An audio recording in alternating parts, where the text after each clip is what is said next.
Hello everyone. Now I'm talking about habit 2. It talks about the beginning with the end in mind. What is it?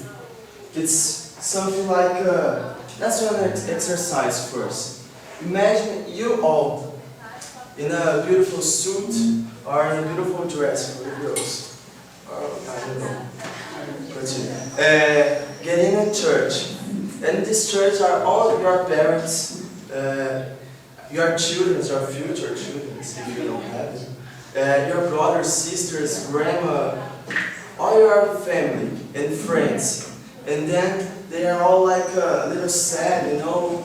And then you keep walking, and what you see in front of you, it's your body. Yes, you're dead. You're dead. And then, with the first person of your friends and family start talking, what you want that this person talk about you? And what do you want to all those people in church think about you when you die? Yeah, this is to begin with the end in mind. You're beginning with the end of your life in mind. This is the concept of beginning with the end in mind. And this, when we think about our end, it's like we must put some goals in our lives, some values, some principles to achieve them, you know, to perceive it, you know, then we can make it better. What lies behind us is what lies before, and what lies before us is a thin narrative compare what lies within us. And that's what I've said. We must be more concerned, have more concern with what we are than what are around us, you know? It's more about that. We can change us. So, the second, we made some topics, okay? So the second topic is about mental and physical creation. What is it? The mental creation is a kind of ideas, you know? So you have ideas, yes, thanks. Ideas, the plan, the objectives, the goal that we do. You think about that, you know? So the physical creation is about the reality, what happens, you know? Not plan, but do, and not just make an objective, but meet the objective, you know? So there is that difference that the author wrote about the physical creation and the mental creation. And the difference is what is the best thing to do when, before doing everything you are supposed to do, you must think about that slide, okay? About the mental and the physical. What's the best thing to do and what is what you are able to do. I wrote what is possible to do. So that's the second of the author. I'll just explain a little bit further, because the author uses a good metaphor. He applies the carpenter's rule, that you measure something twice, but you only cut it once. I don't know, when you're building a house, first you need to think about the house, what you want it to be like. And just once you have everything ready in a blueprint, then you can start building the house. Because if you change something after the house is already up, it's going to cost twice the money that it costs to build if you The author also says that about create a business, you know. So you must think everything about the business, the organization, who will give you your stuff to work, you know. After that you do that. So get in mind both. You do your job better, you know, everything better. So now we're going to talk about, instead of business and houses, we're going to talk about ourselves. How do you create yourself? So the first explanation that the author used is that we are all created unconsciously, because we're already brought up by our parents according to some principles, their own values. So what their beliefs their principles, their values, what they thought was best for you, for us, as a kid. So we're creating according to their own wills, their own desires. But our main goal in life is to find somewhere, somehow, to achieve our own self-sustainability, to become independent of those values and principles. We need to figure out what's best for us. We don't just, listen, close your minds and open your ears, and whatever people tell you, that's who you are. You don't set up for this. You don't settle. So otherwise we become like puppets for other people's agendas. So if we don't become responsible for our own thoughts and ideas, people can get in our heads just as easy if they know how to manipulate us using words as well. So our lives cannot get shaped like that. So that's, what makes us humans is our own thoughts. We're rational people, rational beings, so we don't let other people's rationality get into our heads. So our main life is not to accept whatever people tell us. We need to figure out what's best. And then we go up to leadership and management. It's another chapter of the book. So important. So the author tells that a friend of his has this really good quote that says that management is doing things right, and leadership is doing the right things. It's just a switch of words, but it makes a lot of sense. Because he uses another metaphor. It's a very metaphorical chapter, because we need to apply something in a determined context to make sense for us, to us. So he uses a group of people walking through the jungle. So there are the producers, there are the people who are in the front, cutting through the woods with the machetes and the knives and whatever. They're the producers. They're the ones that are creating our own way. And then the managers are the ones behind them, sharpening the machetes. They are planning the best way to get to something, how much do the producers are willing to make, how much do they earn, how they get paid. And then there can be a lot of managers, but there can only be one leader. And this one leader is the guy who can climb the tallest tree and see that they're all in the wrong jungle.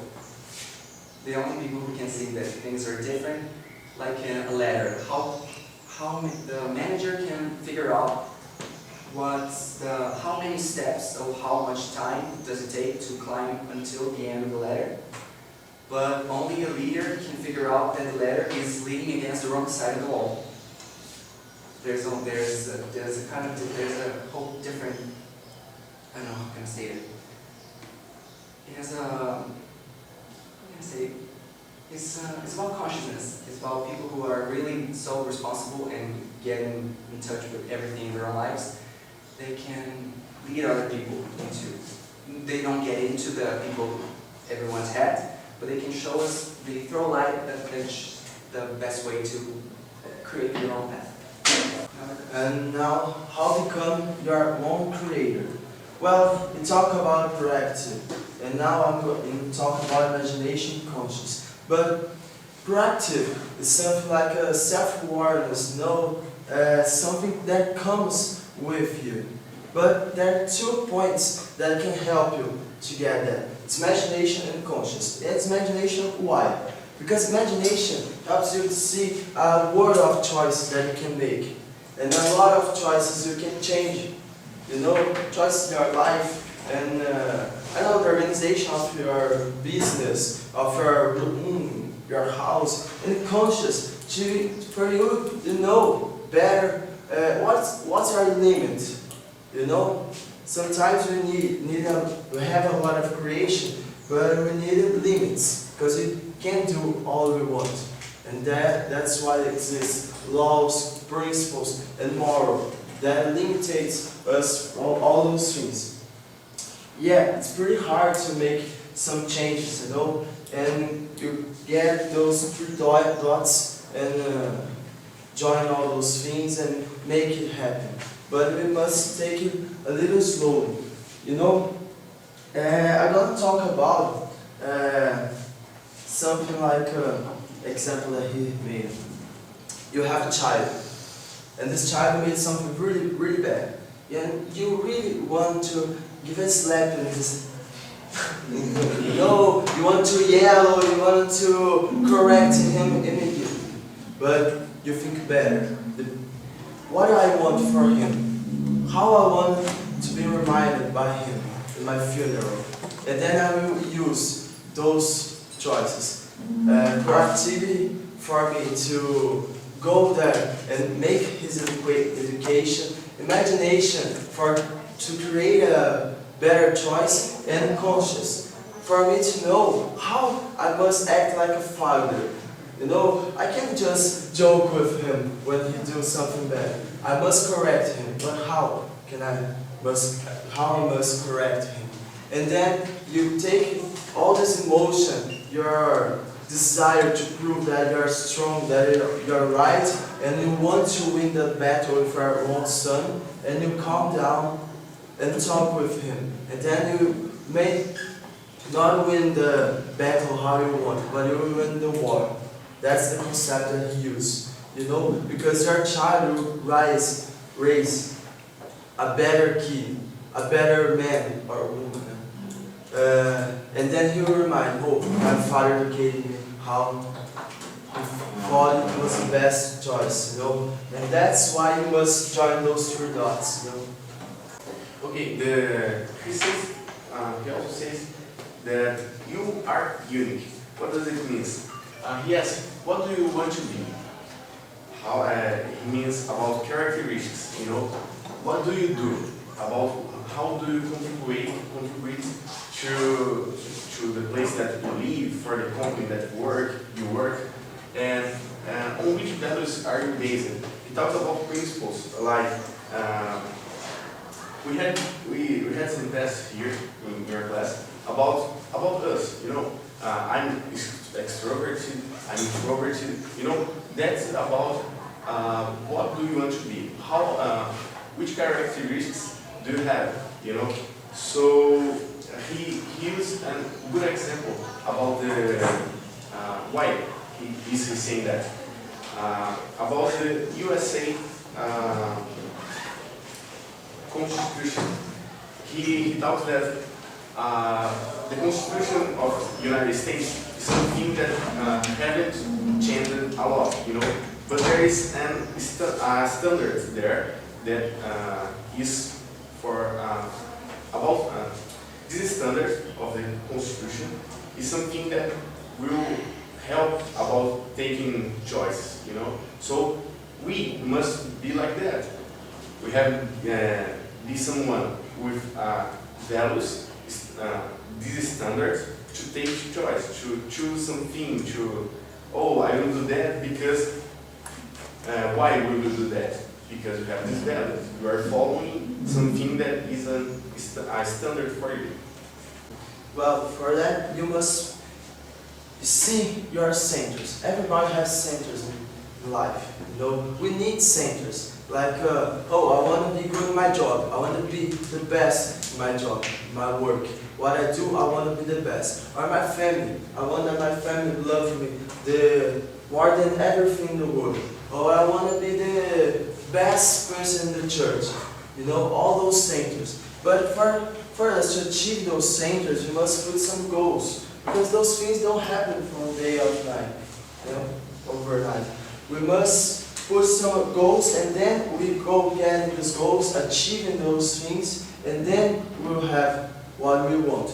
That is achieving our centers. And those centers, for most of the people, are the base of our security, our wise, our guidance. And why? Because we dedicate our lives to those centers, to our job, to our family, and we incorporate all those persons around us, all those institutions, and we start a life on it.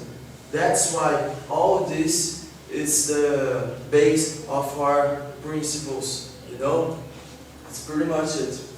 Okay, now there's, as Álvaro said, we have a lot of centers.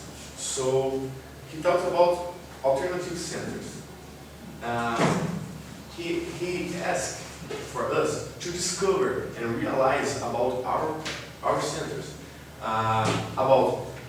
He used a lot of examples like possessions, centeredness, work centeredness, money, and family centeredness, and a lot of that. I decided to talk about this for one.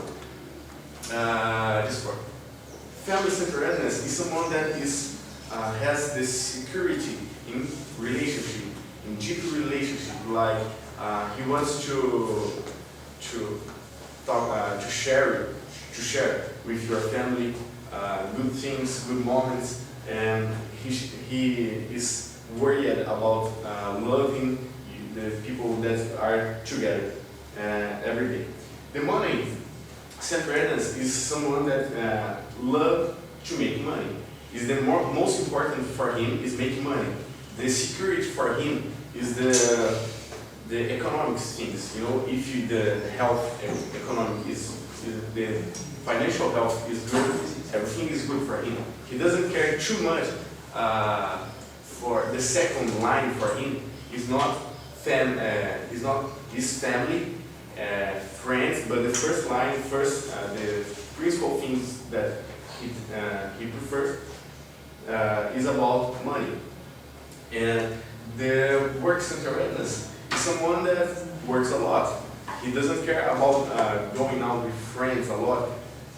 And he used a good word. The identity of him is something like that. You go out with friends, and then you know someone, a new person. What do you do? What this kind of person do? Oh, I'm a teacher. I'm a doctor. I am something. You know, I am something that you work to. So the work centeredness is someone that his identity is over everything. The possession person, there is two things to talk about: the tangible and intangible. There is the tangible is things that possession centeredness person do. Is not do, but they are worried about clothes, cars, boats. He's worried with that, you know. The intangible is about fame, glory.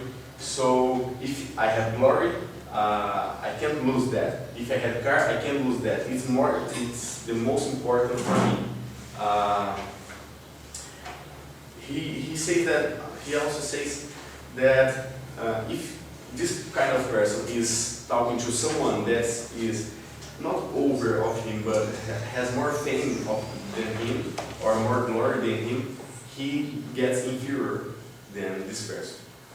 And if he's most famous than that person, he feels like superior. But there can also be a principle-centered life, in which you don't focus on, I don't know, certain aspects. I live for the money, I live for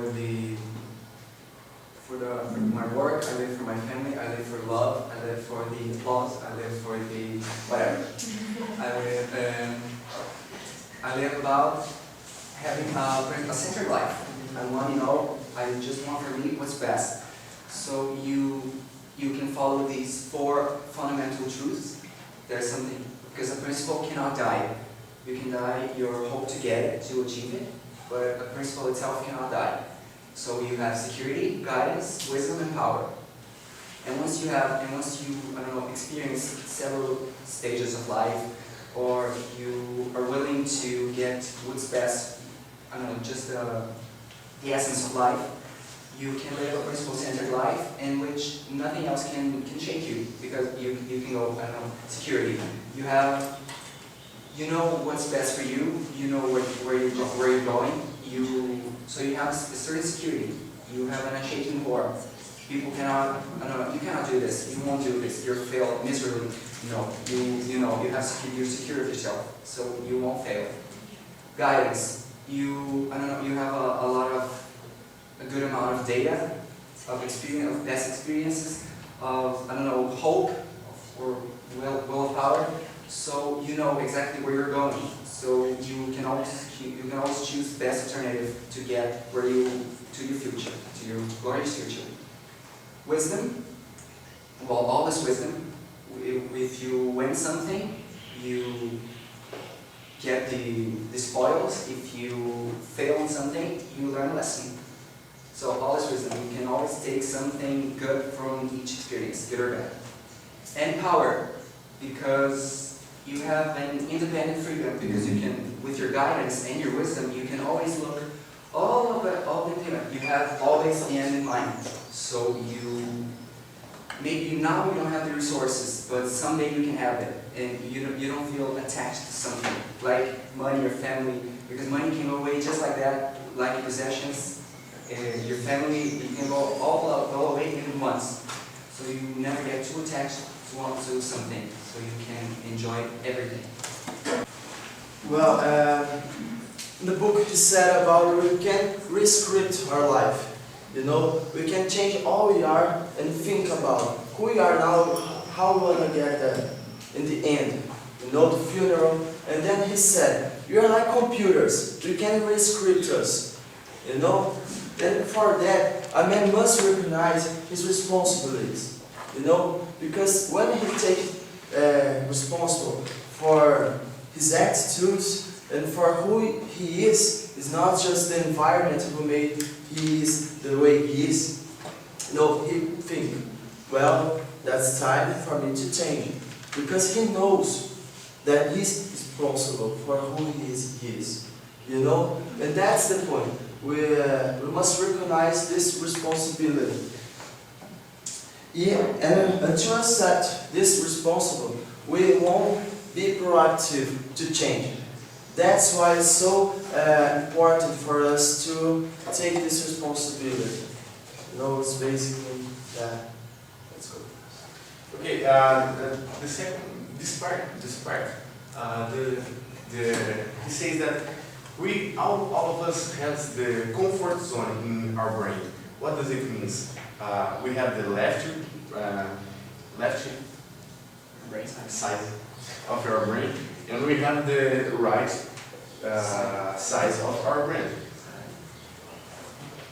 The comfort zone is about to make choices and to get some decisions about our lives. We have to think about that, about the right and the left. What's the difference between them?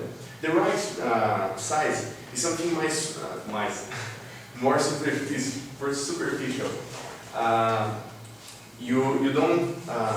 You make some synthesis, and it's about pictures and colors. About the left side of our brain is about words and specific things, and with analysis and more specific, of course.